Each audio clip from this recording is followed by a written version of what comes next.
Hello दोस्तों, मेरे इस नई वीडियो में आप सभी का स्वागत है।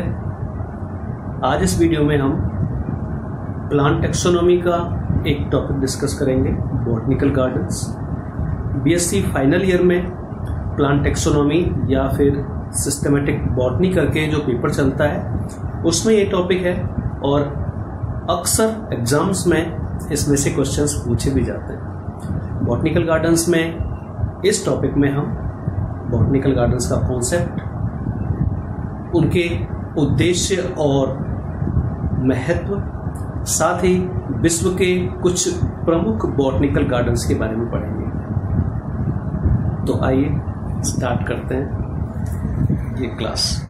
जैसा कि मैंने अभी आपको बताया था कि इस वीडियो में हम 3 टॉपिक डिस्कस करेंगे बॉटनिकल गार्डन्स के, जिनमें पहला है concept of botanical gardens, objectives and importance of botanical gardens, and last one is important botanical gardens of the world। सबसे पहले जब हम बॉटनिकल गार्डन्स के कॉन्सेप्ट की बात करते हैं तो ये आप समझ सकते हैं कि डिफरेंट जो प्लांट्स हैं उनकी बॉटनिकल स्टडीज़ में कितनी अधिक इम्पोर्टेंस होती है।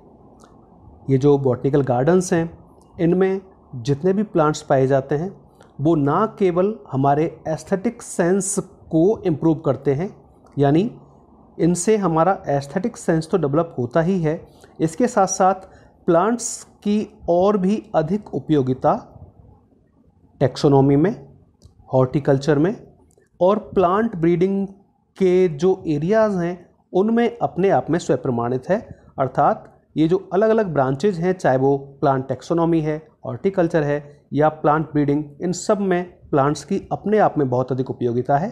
इसके साथ साथ ये जो गार्डन्स में डिफरेंट प्रकार के प्लांट्स पाए जाते हैं, इनके द्वारा इंट्रोडक्शन एंड प्लांट एक्लिमेटाइजेशन, साथ ही वीड्स के इरेडिकेशन और कंट्रोल, और साथ में पॉल्यूशन कंट्रोल इत्यादि का भी अध्ययन किया जाता है। साथ ही साथ डिफरेंट जो रिसर्च वर्क हैं उनमें भी जो प्लांट मटेरियल रिक्वायर्ड होता है वो हमें इन बॉटनिकल गार्डन से ही प्राप्त होता है। इसीलिए आमतौर पर बॉटनिकल गार्डन्स के लिए जो न्यू टर्म यूज की जाती है वो है आउटडोर लेबोरेटरीज, अर्थात बहिरंग प्रयोगशालाएं जिनमें हम विभिन्न प्रकार के पौधों की स्टडी कर सकते हैं। यदि आप इसको डिफाइन करना चाहेंगे तो ऊपर आपको परिभाषा नज़र आ रही है। किसी स्थान विशेष पर अलग अलग या एक ही प्रकार की परिस्थितियों में पाए जाने वाले प्लांट्स जब प्राकृतिक रूप से उगते हुए पाए जाएं और इनका प्योर और एप्लाइड दोनों ही प्रकार की रिसर्चेज में यूज किया जाए तो ऐसे प्लांट समूह को या ऐसे पादप समूह वाले स्थान को बॉटनिकल गार्डन कहते हैं। सिंपल टर्म में आप ऐसे कह सकते हैं कि ऐसा कोई स्थान जहां पर प्लांट्स अपनी नेचुरल कंडीशंस में उगे हुए पाए जाते हैं। साथ ही इन प्लांट्स का उपयोग डिफरेंट रिसर्च वर्क के लिए किया जाता है, अर्थात दोनों ही रिसर्चेस प्योर और एप्लाइड, ये 2 प्रकार की रिसर्च होती हैं, इन दोनों में ही इनका उपयोग किया जा सकता है। अगर इनके डेवलपमेंट को हम देखें बॉटनिकल गार्डन्स के, तो ये काफ़ी धीमी गति से हुआ है।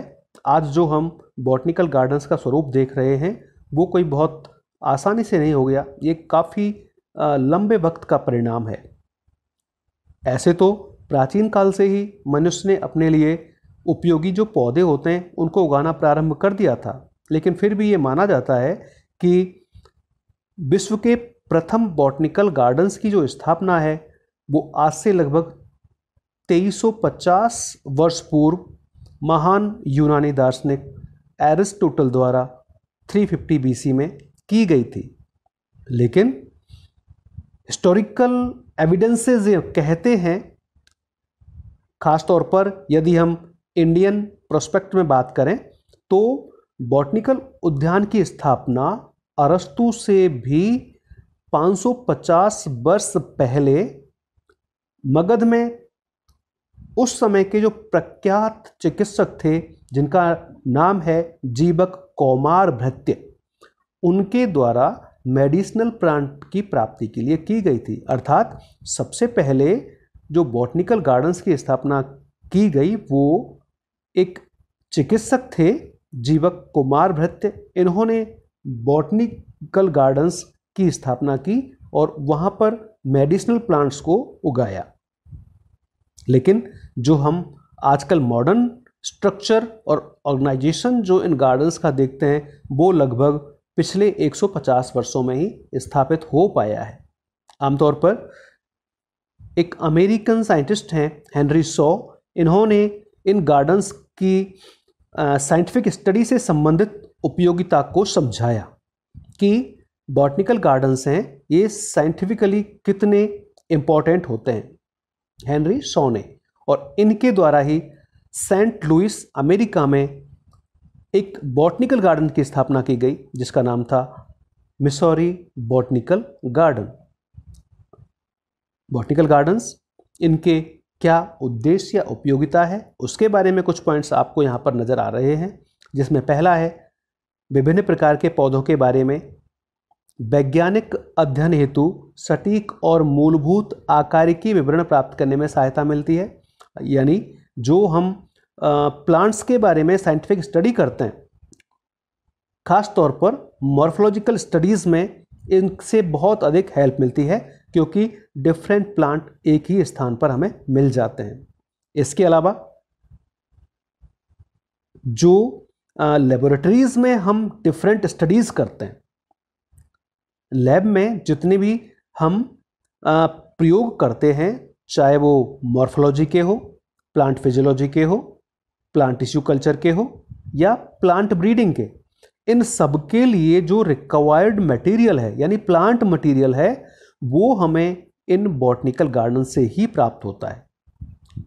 इसके साथ साथ डिफरेंट टाइप के जो प्लांट्स हैं उनकी comparative taxonomic study, different plants की कंपैरेटिव टेक्सोनोमिक स्टडी भी बॉटनिकल गार्डन्स में उगने वाले प्लांट्स के माध्यम से की जा सकती है और इसी के आधार पर उनका नोमेनक्लेचर और क्लासिफिकेशन किया जाता है।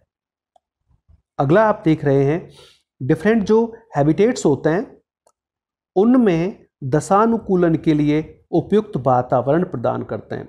दशानुकूलन, एक्लिमेटाइजेशन, ये पिछली क्लासेस में हम लोग पढ़ चुके होते हैं कि किस प्रकार से पौधों को दशानुकूलित किया जाता है ताकि वो एक्सटर्नल एनवायरनमेंट में जाकर अपने आप को सर्वाइव कर सकें।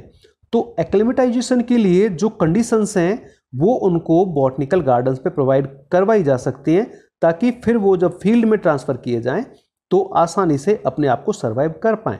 इसके साथ साथ वानस्पतिक उद्यानों में उगने वाले पौधों की सुंदरता, पुष्पों की सुगंध, वृक्षों की सघन छाया, ये हमारे एस्थेटिक सेंस को कंप्लीट करती है क्योंकि प्रत्येक व्यक्ति का एक एस्थेटिक सेंस होता है जिसे वो फुलफिल करना चाहता है और इससे फुलफिल करने में बॉटनिकल गार्डन्स के प्लांट्स से अच्छी और कोई चीज़ हो नहीं सकती। इसी के साथ साथ 6 पॉइंट में आप देख रहे हैं उद्यान विज्ञान जिसे हॉर्टिकल्चर कहते हैं, इसके भी विकास में बहुत इम्पॉर्टेंट रोल प्ले करते हैं ये बॉटनिकल गार्डन्स। तो हॉर्टिकल्चर के डेवलपमेंट में भी बॉटनिकल गार्डन्स का इम्पॉर्टेंट योगदान है। और लास्ट में आप देख रहे हैं कि वानस्पतिक उद्यानों में विभिन्न भौगोलिक क्षेत्रों में उगने वाले पौधों को उनकी प्राकृतिक आवासीय कृत्रिम परिस्थितियां उत्पन्न करके उगाया जा सकता है।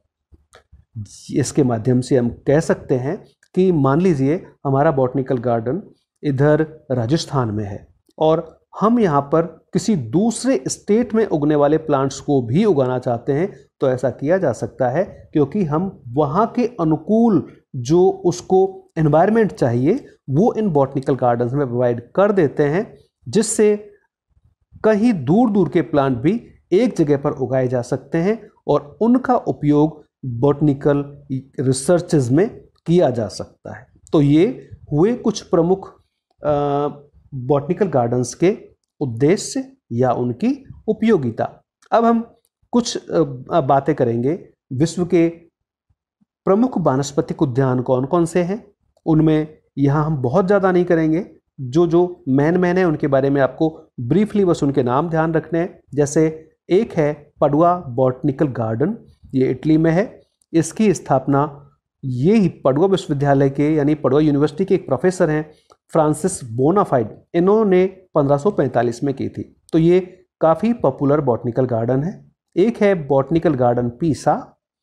अनेक बॉटनिस्ट मानते हैं कि यह विश्व का प्राचीनतम वानस्पतिक उद्यान है, अर्थात सबसे पुराना बॉटनिकल गार्डन इसको माना जाता है और इसकी स्थापना 1543 में हुई। एक है उपसला बॉटनिकल गार्डन।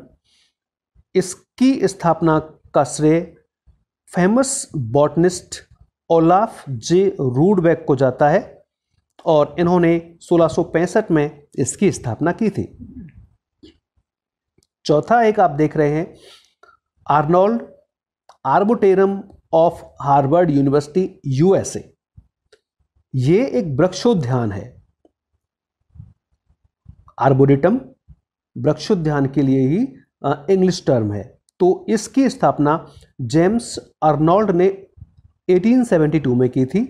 इसमें अनेक दुर्लभ प्रजातियों के वृक्षों का अनुपम संग्रह है। तो यहाँ पर काफ़ी दुर्लभ वृक्ष जो और जगह नहीं मिलते वो इस जगह पर आप देख सकते हैं और उनकी स्टडी कर सकते हैं।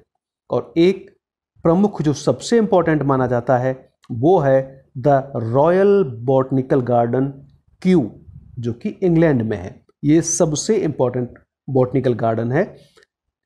वर्तमान में विश्व का सबसे बड़ा फेमस बॉटनिकल गार्डन ये ही है। इंग्लैंड के सम्राट जॉर्ज तृतीय की माता राजकुमारी अगस्टा ने इस उद्यान की स्थापना की थी और इसकी स्थापना उन्होंने 1759 में क्यू हाउस का जो परिसर था उसी में की थी। आगे ब्रिटिश सरकार ने 1840 में इसे national botanical garden and research centre का दर्जा प्रदान किया और सर विलियम जैक्सन हुकर को 1841 में इसका प्रथम निदेशक नियुक्त किया।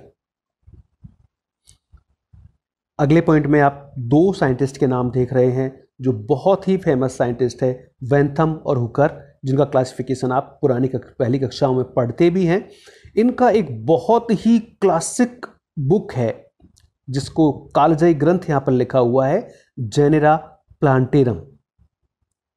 कोई भी बॉटनिकल रिसर्चर इसको पढ़े बिना अपनी स्टडी नहीं कर पाता है। ये बहुत फेमस बुक है बेंथम हुकर की और इसको इन्होंने इसी उद्यान में बैठकर, इसी उद्यान में रहकर लिखा था, इसलिए इसका महत्व और भी ज़्यादा बढ़ जाता है। और इस बॉटनिकल गार्डन को आज विश्व की वानस्पतिक राजधानी कहा जाता है। Botanical capital of the world, विश्व की वानस्पतिक राजधानी इस गार्डन को कहा जाता है। यहाँ एक हर्बेरियम है, उसमें 50 लाख से अधिक प्लांट स्पेसिमेन प्रिजर्व हैं। 15 लाख से बहुत बड़ा नंबर है। तो आप अनुमान लगा सकते हैं कि एक हर्बेरियम में ही 50 लाख से अधिक यहाँ पर पादप प्रतिरूप हैं। साथ ही यहाँ पर जो वृक्षोद्यान है उसमें 7000 से अधिक विभिन्न पादप प्रजातियों के वृक्ष उगे हुए हैं। ग्लास हाउस जो यहाँ पर है, ग्लास हाउसेस, उसमें 13,000 से अधिक पादप प्रजातियां देखने को मिल जाएंगी और साथ में जो यहाँ का खुला स्थान है उसमें भी लगभग 8,000 से अधिक पादप प्रजातियां फल फूल रही हैं। तो इस प्रकार से आप समझ सकते हैं कि ये कितना बड़ा विशाल बॉटनिकल गार्डन है, the royal botanical garden Q. तो इसको आपको स्पेसिफिक रूप से और स्टडी करनी है, इसके बारे में और जानना है। तो इस प्रकार से यहाँ पर हमने कुछ प्रमुख बॉटनिकल गार्डन्स जो कि दुनिया के अपने प्रमुख महत्व रखने वाले हैं उनके बारे में पढ़ा। तो इस वीडियो के माध्यम से ये आप समझ गए होंगे कि बॉटनिकल गार्डन्स क्या होते हैं। उनको स्थापित करने के उद्देश्य क्या है या फिर उनका क्या महत्व है, और दुनिया के जो कुछ प्रमुख बॉटनिकल गार्डन्स हैं वो कौन कौन से हैं। आप वापस से इजीली इसको एक बार देखें और इसके नोट्स प्रिपेयर करें। Thank you.